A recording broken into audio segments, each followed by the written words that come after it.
এই ভোটের কথা চিন্তা করে ডেভেলপমেন্ট বন্ধ করতে হবে। আল্লাহ সন্তুষ্টির জন্য এই কাজ আরম্ভ। আমার সাথে প্রায় 1.5-2 ঘন্টা থাকলেন, আপনারা দেখলেন রাস্তাঘাটের অবস্থা কী, মানুষের অবস্থা কী।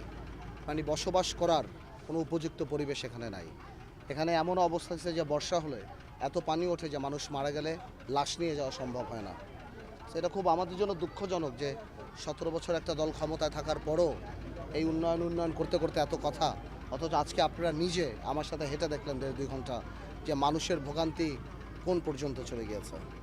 ইনশাল্লাহ আল্লাহ তাআলা যদি সুযোগ দেয় সবার আগে এই কাজগুলি আমাদের করতে হবে। এটা খুব বেসিক নিড, এমন না যে এরা অনেক তাজমহল চাচ্ছে। শুধুমাত্র রাস্তাঘাটগুলি ঠিক করা, পুকুর একটু ঘাটলা, মানুষ মারা গেলে পর্যন্ত নিয়ে যেতে পারে না। ইনশাল্লাহ আল্লাহ যদি চায় কখনো অবশ্যই ওনাদের পাশে থাকবো। আমার বাবা যখন এখানে যখন বাবা ওই সময় বাবা যখন মন্ত্রী ছিল তখন আপনারাই তো দেখলেন এবং আপনারা দেখলেন যে যেহেতু এই জায়গাগুলি আমার বাবার করা এবং অনেক অনেক গুচ্ছ গ্রাম, হাজার হাজার মানুষ এখানে থাকে, এই কারণেই অন্য সরকার এটা ডেভেলপমেন্ট করতে চায় নাই কখনো, যে তারা চিন্তা করেছে এই জায়গাগুলি আমাদের ভোট ব্যাংক।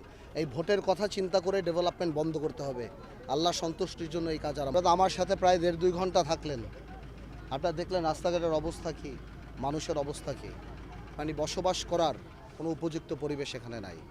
এখানে এমন অবস্থা হচ্ছে যে বর্ষা হলে এত পানি ওঠে যে মানুষ মারা গেলে লাশ নিয়ে যাওয়া সম্ভব হয় না। সেটা খুব আমাদের জন্য দুঃখজনক যে 17 বছর একটা দল ক্ষমতায় থাকার পরও এই উন্নয়ন করতে করতে এত কথা, অথচ আজকে আপনারা নিজে আমার সাথে হেঁটে দেখলেন 1.5-2 ঘন্টা যে মানুষের ভোগান্তি কোন পর্যন্ত চলে গিয়েছে।